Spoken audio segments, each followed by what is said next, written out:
TV Assembleia, canal 6.2, 6 a cabo pela Claro. Uma emissora do Poder Legislativo Estadual. Excelentíssimo senhor presidente, deputado Carlinhos Bessa, o cumprimento aqueles que nos acompanham pelas redes sociais, aqueles que nos dão a honra de estarem aqui nesta plenária. Presidente, eu tenho acompanhado, de alguma maneira, a evolução do cenário nacional no que diz respeito ao Ministério da Justiça e Segurança Pública. Esteve aqui recentemente o ministro Flávio Dino, também esteve recentemente o secretário nacional de Segurança Pública e participamos de algumas agendas, tanto aqui em Manaus quanto na região do Alto Solimões, lá na Tríplice Fronteira, onde realizamos ali com o secretário nacional de Segurança Pública uma agenda extremamente relevante, decorrente, inclusive, de uma iniciativa que tem a ver com a nossa casa, por iniciativa da parceria que a Comissão de Segurança Pública fez juntamente com o nosso presidente, quando validou a realização aqui do primeiro seminário Segurança Inovadora, onde recepcionamos diversas autoridades do Brasil para poder entender a evolução das boas práticas em âmbito nacional e podermos assimilar parte delas e, assimilando parte das boas práticas, das melhores práticas, termos capacidade de poder sugerir, de poder, aqui no estado do Amazonas, contribuir fazendo com que estas melhores práticas cheguem aos operadores da segurança pública, mas não apenas aqueles que operam, como também aqueles que fazem a gestão da segurança pública e daqueles que constroem as políticas de segurança pública. Nesse sentido, nós avançamos bastante, construímos uma cartilha orientadora para a implementação do Sistema Único de Segurança Pública e Defesa Social. Percebemos, inclusive, que algo similar não existia no Brasil. Emprestamos esta competência, esta capacidade de fazer para o próprio secretário nacional de Segurança Pública, também para o ministro Flávio Dino, que está em fase de transição. E a minha fala hoje, ela diz respeito exatamente ao princípio da oportunidade. E quero aqui citar o meu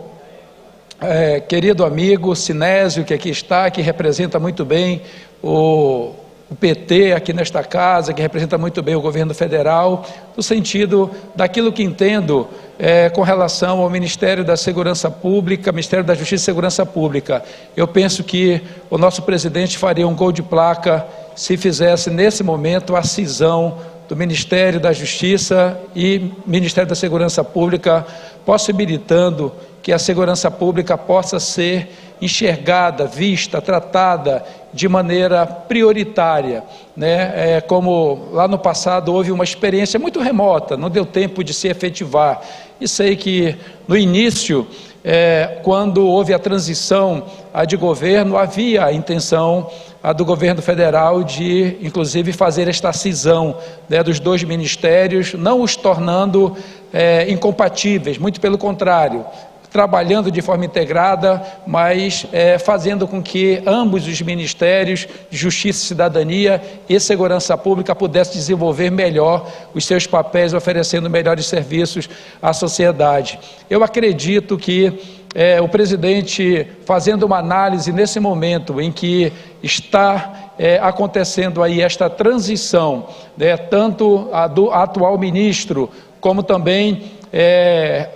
as discussões estão acontecendo nesse sentido, faria um gol de placa se fizesse esta cisão e pudesse emplacar o Ministério da Segurança Pública, dando a esta temática, a esta política, a este cenário, a possibilidade de ter um tratamento especial e prioritário, fazendo com que a crise nacional com a qual convivemos no âmbito da segurança pública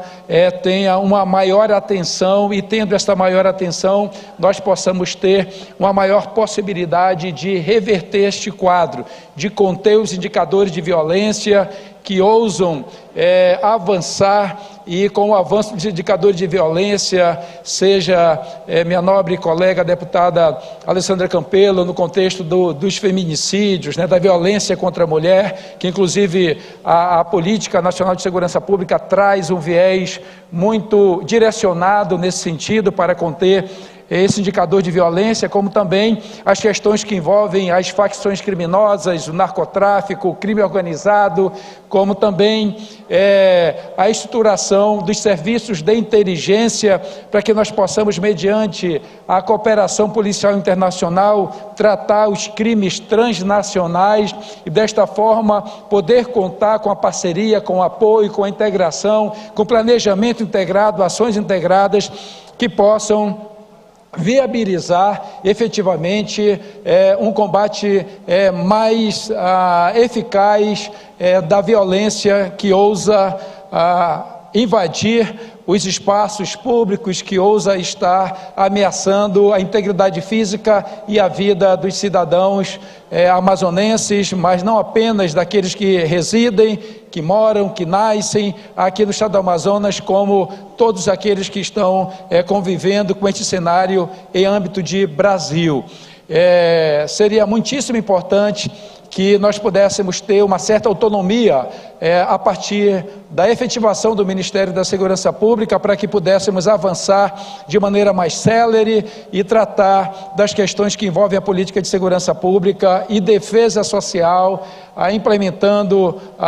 nesse contexto políticas de promoção social, de políticas inclusivas que possam viabilizar efetivamente a contenção dos indicadores de violência e fazer com que a polícia de prevenção da violência, a polícia ostensiva possa desenvolver seu papel, a polícia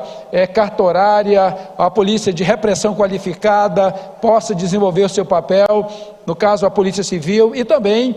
as outras iniciativas que começam a estar sendo fortalecidas aqui no Brasil, quando se fala das guardas municipais e da municipalização da segurança. Então, minha fala hoje vai nesta direção, e ratificar outra vez a necessidade que temos em buscar incrementar a política de valorização dos agentes responsáveis pela aplicação da lei.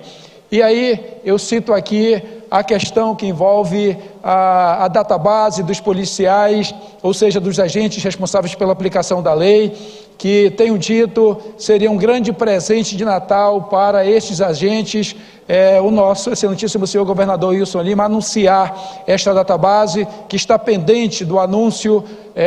a partir do dia 21 de abril, que é a data prevista para o anúncio da database dos agentes responsáveis pela aplicação da lei. Mas também em outros aspectos. Recentemente, eu estive em visita a algumas unidades de saúde da Polícia Militar, também já estive no Corpo de Bombeiros, e percebo que há uma tendência, inclusive, em se incrementar uma capacidade de atender aos agentes responsáveis pela aplicação da lei, não apenas bombeiros, quanto policiais militares, como policiais civis, e até aqueles que estão na própria Secretaria de Segurança Pública e até no Detran, a partir de uma estratégia de saúde que possa oferecer a estes profissionais com certa prioridade esse atendimento, principalmente no que diz respeito às questões que envolvem a saúde mental. Nós temos percebido que há uma tendência, um aumento, um acréscimo de homicídios por parte de profissionais da segurança pública, em especial a Polícia Militar. E nesse sentido, quando nós falamos de database, quando nós falamos, por exemplo, da lei de premiação, que é aquela lei que oferece ao policial, seja ele militar ou civil, o bombeiro militar, ao final de cada ano, quando se alcança uma meta de redução da criminalidade, a possibilidade do 14º, 15º salário, uma vez por ano apenas, uma lei que em 2009 foi aprovada e que até a presente data não foi regularizada regulamentada, nós fizemos requerimento indicativo nesse sentido, estamos monitorando um pouco, enfim, estas questões. Ainda há pouco falávamos da estrutura que deve melhorar para que o policial ele possa desenvolver suas atividades, o ambiente em que ele trabalha, o ambiente em que ele recebe o povo, o ambiente em que ele trata da população que deve desenvolver suas atividades. Infelizmente temos aí algumas informações em que cotas precisam ser realizadas por agentes responsáveis pela aplicação da lei, para que sejam pagas algumas taxas, a fim de que haja ali a manutenção dos serviços básicos nesses lugares, e nós precisamos rever tudo isso. É por isso que temos insistido aqui nas nossas propostas de emenda ao plano plurianual e também à lei orçamentária anual, para que estas questões sejam resolvidas a partir do próprio orçamento. Mas nós não estamos nos atendo apenas às peças orçamentárias. Minhas emendas procurei destinar para atender algumas necessidades da Secretaria de Segurança Pública, do Corpo de Bombeiros Militar, da Polícia Militar, buscar estabelecer alguns critérios e estimular o fortalecimento de alguns programas que são desenvolvidos por estas instituições, como é o caso do Bombeiro Mirim. Eu quero aqui aplaudir a iniciativa do Corpo de Bombeiros nesse sentido. Sei que muitos colegas deputados já o fazem, apoiam a iniciativa do Bombeiro Mirim. Sei também que, no caso da Polícia Militar, nós temos alguns programas, alguns que precisam ser fortalecidos, como é o caso do Pelotão Mirim, lá em Amaturá, em visita feita quando fomos realizar ali a nossa audiência pública. Me deparei com 3 pelotões do Pelotão Mirim, inclusive oriundos de comunidades indígenas que estavam ali sendo crianças, sendo treinadas, tendo a oportunidade de ter acesso a algumas atividades, atividades inclusive que dizem respeito à educação com disciplina, e vi ali a satisfação dos policiais que fazem isso de maneira proletária, por iniciativa própria. E nós precisamos então fortalecer esses programas de inclusão social que fazem com que crianças e adolescentes estejam em ambientes seguros, saudáveis, sendo treinadas, sendo orientadas por profissionais do próprio sistema de segurança, Polícia Militar, Corpo de Bombeiros Militar, a própria Polícia Civil desenvolve alguns trabalhos, as guardas municipais, quando estive ali na condição de secretário municipal de Ordem Pública e Segurança em Presidente Figueiredo, lançamos o projeto Guarda Mirim, em que as comunidades lá do Rumo Certo, Boa União, enfim, Novo Rumo, Cacaia, podiam ali no contraturno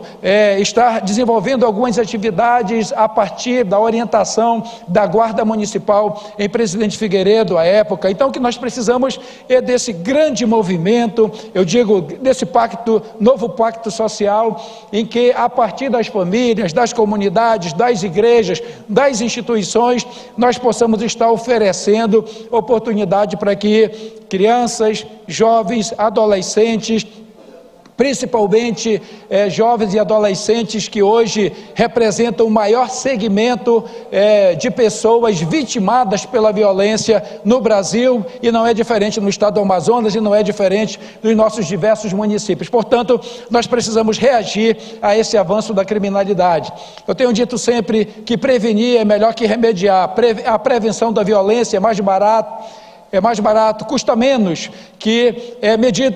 medidas curativas, medidas de repressão. Quando nós desenvolvemos uma boa política de promoção social, de defesa social, nós fazemos com que haja menos necessidade de investimentos para cuidar de pessoas que estão presas às vezes, de pessoas que precisam ser recuperadas porque estão lesionadas nos leitos dos hospitais, nas UTIs, e principalmente quando uma pessoa tem sua vida ceifada ainda com todo o potencial,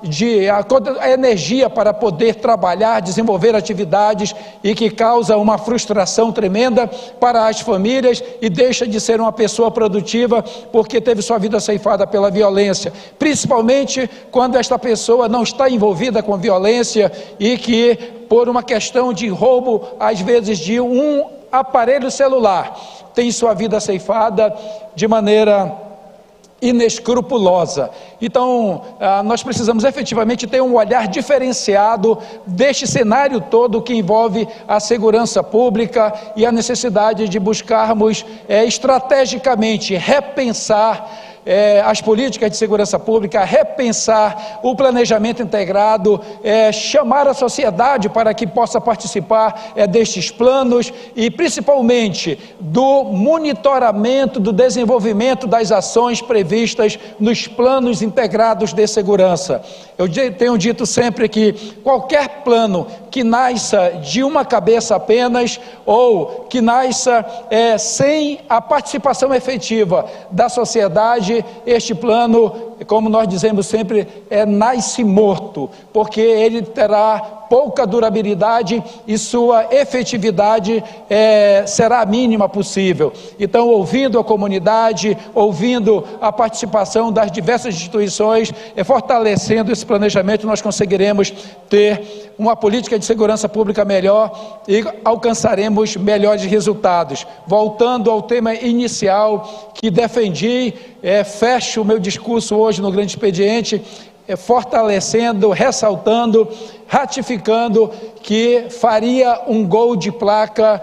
a presidência da República se neste momento criasse o Ministério da Segurança Pública e nomeasse uma competência capaz de desenvolver boas políticas de segurança pública. Não qualquer pessoa, não desavisado, não paraquedista, mas que nomeasse alguém que tenha capacidade de conduzir essa pasta de forma efetiva, portanto, eficiente e eficaz, para poder oferecer ao Brasil políticas de segurança pública que possam ser desenvolvidas a partir da observância do Pacto Federativo. Governos municipais, governos estaduais, governo federal e ampliando esse contexto, chegando inclusive às Forças Armadas, para que juntos nós possamos desenvolver uma política de segurança pública e que de maneira imediata seja capaz de oferecer respostas imediatas, mas em curto, médio e longo prazo também nós tenhamos uma política que seja capaz de ser efetivada atendendo aos anseios da sociedade, que significa conter e reduzir a violência, aumentando a sensação de segurança no Brasil, nos estados, nos municípios e nas comunidades. Tenho dito, meu nobre presidente, com muita fé em Deus e foco na missão, nós vamos avançando, lembrando sempre que com Deus juntos podemos.